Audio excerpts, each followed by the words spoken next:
Good morning students. आज हम passive of imperative sentences करेंगे, यानी इम्पेरेटिव सेंटेंसेस को पैसिव वॉइस में कैसे चेंज करेंगे एक्टिव से। सबसे पहले हमें पता होना चाहिए कि इम्पेरेटिव सेंटेंसेस होते क्या हैं। इम्पेरेटिव सेंटेंसेस हम किन्हें कहते हैं। इम्पेरेटिव सेंटेंसेस वो वाक्य होते हैं जिनमें देयर इज ऑर्डर यानी कि ऑर्डर आदेश पाया जाता है, रिक्वेस्ट यानी प्रार्थना करते हैं हम किसी से, एडवाइस यानी हम किसी को सलाह देते हैं या किसी से सलाह लेते हैं, या सजेशन हम किसी को सुझाव देते हैं। इनका इम्पेरेटिव जो सेंटेंसेस है, इनकी खास बात क्या है, हमें कैसे पता लगेगा कि ये इम्पेरेटिव सेंटेंसेस है। इनमें सब्जेक्ट नहीं होता है, देयर इज नो सब्जेक्ट, यानी कि इन वाक्यों में स्टार्टिंग में ही सब्जेक्ट नहीं आता। जैसे एग्जाम्पल देते हैं हम, शट द विंडो। अब इसमें देखो, शट पहले वर्ब आ गई, द विंडो ऑब्जेक्ट आ गया। यहाँ पे हमारा सब्जेक्ट नहीं है। सब्जेक्ट अंडरस्टूड होता है इन वाक्यों में, सब्जेक्ट अंडरस्टूड होता है जो यू होता है। अब इन वाक्यों को यानी कि इम्पेरेटिव सेंटेंसेस को जिनमें ऑर्डर, रिक्वेस्ट, एडवाइस, सजेशन ये पाए जाते हैं, इनको पैसिव में हम कैसे चेंज करेंगे। पैसिव में चेंज करने के इनके दो नियम हैं। वो कौन कौन से हैं? एक तो हम करते हैं यू आर से।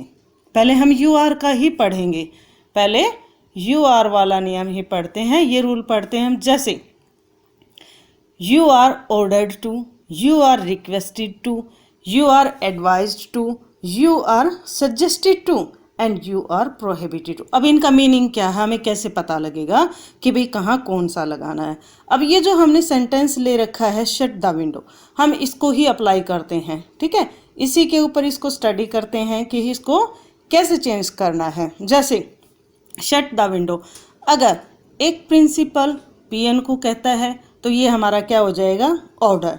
तो ये सेंटेंस कैसे बन जाएगा, you are ordered to shut the window. अब देखो कितना सिंपल है। शट द विंडो सेंटेंस था, हमने कुछ भी नहीं लगाया, कोई चेंज नहीं करना, किसी सब्जेक्ट को ऑब्जेक्ट नहीं बनाना, कोई चेंज नहीं, कोई वर्ब की थर्ड फॉर्म वगैरह हमने यहाँ पे सेंटेंस में नहीं लगाई है। बस हमें क्या याद करना है, you are ordered to, you are requested to, you are suggested to. अब यही वाक्य अगर है ऐसे हो जाए, मान लो छोटा भाई बड़े भाई को कहता है खिड़की बंद कर दो, क्योंकि वो उसको ऑर्डर नहीं दे सकता। ऑर्डर देते ही क्या कहेगा, अच्छा करूं बंद, तो रिक्वेस्ट नरम लहजे में कहेगा, वो उसे थोड़ा सा पोलाइटली कहेगा। तो हम इस वाक्य को कैसे बना देंगे, you are requested to shut the window. अब इसी वाक्य को अगर हम किसी को एडवाइस देने, मान लो हम बस में बैठे हैं, आगे जो है छोटा बच्चा बैठा है। बहुत सारी बार जो ऐसा होता है, बड़ा वो खिड़की जैसे ही खोलता है, पीछे से कोई ना कोई कह देता है भाई खिड़की बंद कर ले, जुकाम हो जाएगा। तो ये क्या होगी, एडवाइस होगी। तो हम इसे कैसे बनाएंगे, you are advised to shut the window. अब मान लो हम किसी को सजेशन भी सेम, एडवाइस और सजेशन लगभग सेम ही होते हैं, वो भी सलाह देना होता है, ये भी किसी को सलाह देना ही होता है। अब मान लो हमें किसी को मना करना है, जैसे क्लासरूम में हम बैठे हैं और क्लासरूम में क्या होता है, बच्चे खिड़की बंद कर लेते हैं कि जी हवा आ रही है ठंडी, और खिड़की बंद करने से क्या होता है, क्लासरूम में जो है अंधेरा हो जाता है। तो हम क्या कहते हैं, you are prohibited to shut the window. भाई मना किया जाता है, खिड़की को बंद मत करो, आंखों पे असर पड़ेगा, अंधेरा हो जाएगा। तो इस सेंटेंस को हम कैसे बनाएंगे, you are prohibited to shut the window.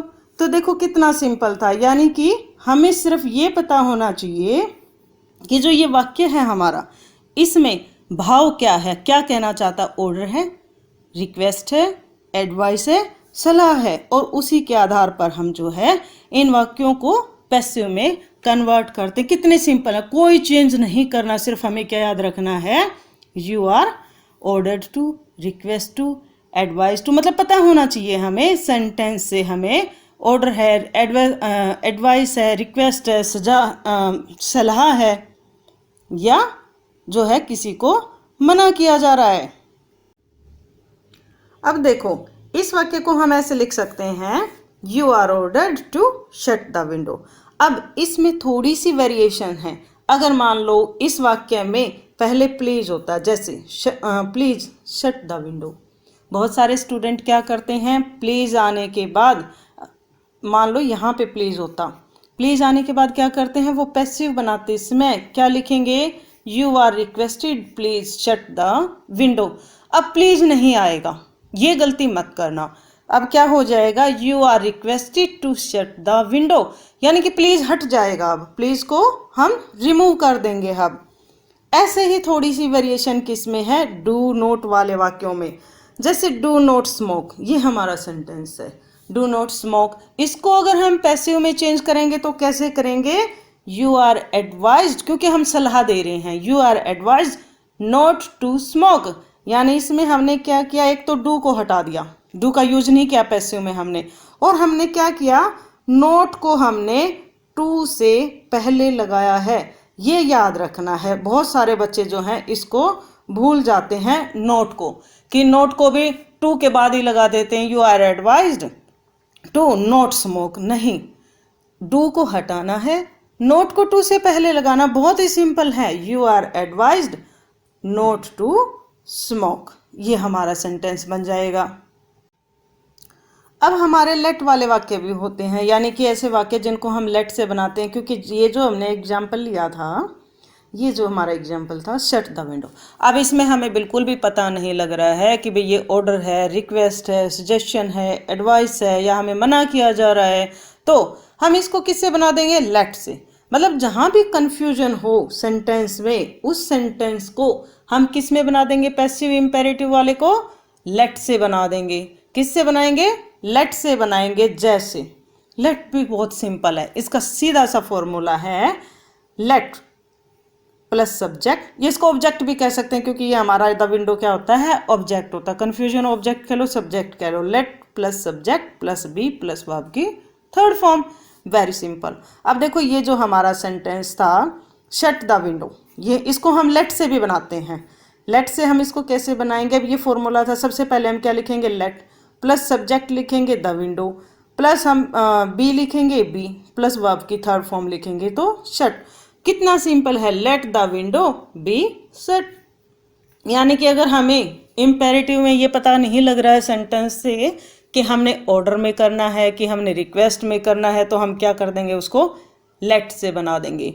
तो लेट वाला भी बहुत सिंपल है। एक और वाक्य पे इसको अप्लाई करके देखते हैं हम। जैसे finish this work, this work क्या है, हमारा ऑब्जेक्ट, और लेट का हमारा फॉर्मूला क्या है, let plus subject plus be plus verb की थर्ड फॉर्म। ये हमारा यहाँ पे दिस वर्क क्या है, वर्ब के बाद आया है तो ऑब्जेक्ट है। इसको यहाँ पे लाएंगे तो सब्जेक्ट भी कह सकते हैं इसको। Let this work be finished. तो ये हमारा क्या हो जाएगा, लेट से वर्क, लेट से हमने इसको पैसिव वॉइस बना दिया। लेट वाला भी होता है, ये बार मेंशन कर देते हैं कि इम्पेरेटिव बनाओ by let, by using let. नहीं तो आपकी मर्जी है, आप उसको इस वाक्य में, ये जो वाक्य है हमारा शट द विंडो, आप इसको यू आर ऑर्डर्ड टू से बना दो तो भी ठीक है, यू आर रिक्वेस्ट से बना दो तो भी ठीक है, यू आर एडवाइज से बना दो तो भी ठीक है, क्योंकि इसमें मेंशन नहीं हो रहा, इसमें क्लियर नहीं है कि भाई ये हमारा क्या चीज़ है। लेकिन अगर प्लीज़ लगा हुआ है, अगर प्लीज़ आ जाता है तो क्लियर हो जाता है कि ये क्या है, रिक्वेस्ट है। तब हमें यू आर रिक्वेस्टेड टू से ही बनाना है। अब हमने देख लिया कि भाई जो इम्पेरेटिव सेंटेंसेस होते हैं उनको हम पैसिवाइज कैसे बनाते हैं, दो तरह से बनाते हैं, by using let and by using you are से। You are ordered to, you are requested to.